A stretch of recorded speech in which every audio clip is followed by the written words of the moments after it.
How's it going out there, YouTube land and all sorts of social media lands? Welcome to an all-new video. In this video, we're going to be doing a review of a new film that just came out last week, and that is a sequel in a long-running franchise that started in 2001, so we're going to get right into that. Before we do that, make sure you hit that subscribe button so you don't miss this video or any other videos I put up. As always, people, if you enjoy my content here on YouTube, definitely check out my other social media platforms such as Twitter, Facebook, Instagram, TikTok, all those great places. I pretty much post on a regular basis, so definitely check those out. As always, people, let's get right into this! So welcome one and all to an all-new video. So like I was saying before, we're going to do a review of a new movie that just came out last week and is a 10th film in a long-running franchise that started back in 2001 called Fast X. Yeah! Fast X. Yeah! So Fast and Furious 10, also it's known by, is the 10th installment in this franchise that started back in 2001 with the Fast and the Furious. Now, down the line, I feel a lot of people have enjoyed several of the Fast films. Some they felt weren't as good as others, and so forth. And Fast X kind of lies in the middle, I feel, of this playing field.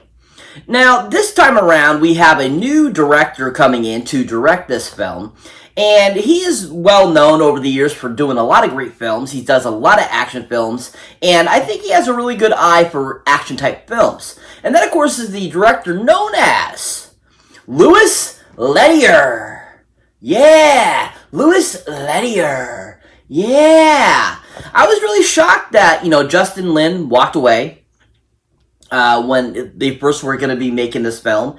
And then bringing in Louis Leterrier, I was like, okay, I can get down with that, because I think Louis Leterrier is a really good director. I have enjoyed a lot of his films. And I think he has a really, like I said, a really good eye for action-type films. And also, he just has a really good eye for making really well-rounded type of films. Now, when it comes to this film, though, I thought that Louis Leterrier did a decent job. I definitely think that there are a few things that, he could have done better. But overall, I think he did a pretty decent job giving us those over-the-top, really awesome action sequences. But at the same time, also, he gave us some really good humor, along with, interesting kind of like twist and inclusion into this already running storyline that we have seen since 2001. Now, another great film that he directed that you should definitely check out if you have not seen it is a great 2008 film that was kind of the beginning of the MCU called The Incredible Hulk. Yeah! The Incredible Hulk. Yeah! I really enjoyed this, Incredible Hulk film. I thought it was a really good film. I thought the CGI and the practical effects were done really well. And Louis Leterrier himself said when he was filming that film that he wanted to use as much practical effects as he could to make it look more decent than just full CGI. And you can see that how that worked out really well for the film and gave it a little bit more of a natural look versus just all CGI. And I think that, he did a great job with the film, gave us a really great origin story, or not really origin story, but more of a, like a origin-esque type of, story for the Hulk. And I really enjoyed just what he brought to it. He gave us, kind of the beginning of the leader. He gave us, kind of a interesting concept into what Bruce has been up to since the last time we saw him. And kind of giving us this, like, really kind of very, I would say, darker version of the Incredible Hulk, which was, I feel, very similar to, like, the Bill Bixby Incredible Hulk TV series, versus like what we have gotten in the MCU so far of the Hulk.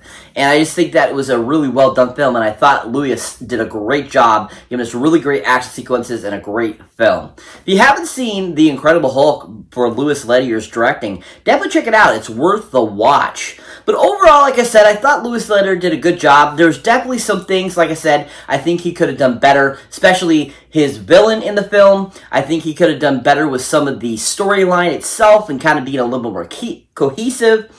And overall, I think that he just kind of, came into the mess, unfortunately, that was already being done before, and kind of just, going, okay, yes, I'll do it this way type of deal, I feel. That's kind of my feeling of what happened with this film, and what Louis Leterrier probably didn't have enough control over, and that's probably why his directing, I think, wasn't as good as it could have been. If you haven't seen anything Louis Leterrier has directed, definitely go check out Fast X in theaters now. He did a really good job. So this movie, of course, has a really great all-star cast. We have pretty much everyone returning from the franchise itself over the years now. And, of course, we have a few new additions to the film.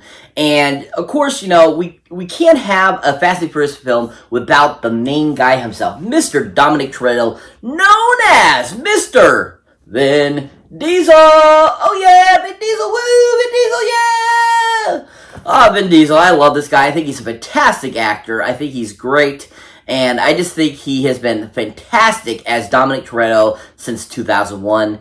I think he's kicked butt as a character. I love the evolution of the character from, you know, how he started out in 2001's The Fast and Furious, going all the way up to Fast 10, and how over the years, you know, it really has become, like, you know, a giant family, and how the family has become the #1 priority in the series. And I think Ben does a really good job of presenting that and giving us this really great interpretation of what a family is like. And, you know, it doesn't matter if you're actually blood related or not, you can be a family. And I think that Vin does a great job of bringing that to life as his character of Dominic Toretto. Now, in this film, I think he was really fantastic. He had a lot of great action sequences. He was, you know, his Dom-esque character as usual, and he just kicked butt. And I love everything that he brought to the character, and he just was a really great, amazing characterization of his Dominic Toretto in this film, and I just really enjoyed him, and I'm glad that he, you know, returned to play his character. Now, another great film he was in that I really enjoyed him, and I don't think gets enough credit for how actually action-packed and good film I think it is. And that, of course, is a film called Bloodshot. Yeah! Bloodshot. Yeah! I think this is a really underrated action-packed film that had a great story, great action, great CGI, great graphics for, you know, a couple years ago, and just an overall really cool film that just, I absolutely love the whole concept of it and how these nanobots basically repair everything from being exploded to being damaged and all this kind of cool stuff, and it's just a really cool concept that I think was beautifully done, and I don't think this film got enough recognition. And I hate that Vin didn't get enough recognition for how good he was in the film. He was action-packed, he kicked butt, and he brought a great presence to this character of a person, you know, basically being taken out of his prime, being killed, but then being rebuilt, basically, and brought back to life. Where, you know, basically he's kind of lost his memory, and that it's slowly, finally, it's being retold to him throughout the film. And I think it's a fantastic story, and Ben did it like I have never seen it done before. He did such a fantastic job. Absolutely loved everything he did with it. I love how he evolved in the film, and I absolutely love just how he brought such a great sincerity to the character, too, as well, and just was action-packed and awesome. If you have not seen Bloodshot, definitely check it out. It's worth a watch. Really fun, really great, and an overall great film. Really well done. And like I said, I really enjoyed Vin in Fast X. He once again was, you know, a perfect version of Dominic Toretto, and he just was a great, awesome character in this film, and I absolutely love everything he brought to it. His producing, his, you know, vision, everything he's brought to this character has just been on point and always enjoyable. If you haven't seen Vin Diesel or anything recently, definitely go check him out at Fast X now in theaters. It's worth the watch. So that brings me to the next actor I like to talk about in this film. And that, of course, is the main villain in this film, who is actually present during one of the previous installments, which brings us all the way back to the great movie Fast 5. And that happens to be the actor known as Jason Momoa. Oh yeah, Jason Momoa, woo, Jason Momoa, yeah! So Jason Momoa, we all know, of course, from, you know, such TV shows as, of course, the awesome and amazing Game of Thrones. You might recognize him from a few films over the years. Several films that he's done, from Conan to, you know, playing other types of characters and so forth in films. And he is just, I think, a really fantastic actor. I really enjoy him. I think he's really good. You know, I think he has a great presence to his characters, and I think he always plays really good villains. And I really enjoy everything he usually brings to any film he's in. Now, when it came to this film, unfortunately, this was the worst performance I've seen him give ever. I don't know what he was thinking when he decided to go this version of this villain, but it just does not fit in the Fast and Furious franchise. I know in a recent interview he had mentioned how he wanted to change it and not be such a typical macho character, and so he wanted to go something different, but I don't think it played off as well as he thought it was going to. And I just thought it was the most stupidest villain I've ever seen, especially in the Fast and Furious franchise, which was a really fantastic franchise, in all 10 films. And I just was really disappointed in what they decided to do with this villain, because it was not, done well, I thought. I mean, if he wanted to go this direction, there was way better ways you could have done it. I think a great example of what he was trying to do is Ted Levine in Silence of the Lambs, and you could have gone that direction, but I think that the version they decided to go with, or what Momoa thought was what he would go with, just seemed more comical than anything, and just didn't come off as this is a serious bad guy. This is more of a joke bad guy. And I was really disappointed with that. I thought that this was going to be such a way better character, and it wasn't. And I was really shocked at, how bad it came off. And one of the reasons why this film is not my number one choice of the series so far is because of this villain. Really, really sucked as a villain, I'm sorry, in this film. I just did not like it. But overall, I think that Jason still did a decent job with some of the one-liners he did, some of the comical things he did.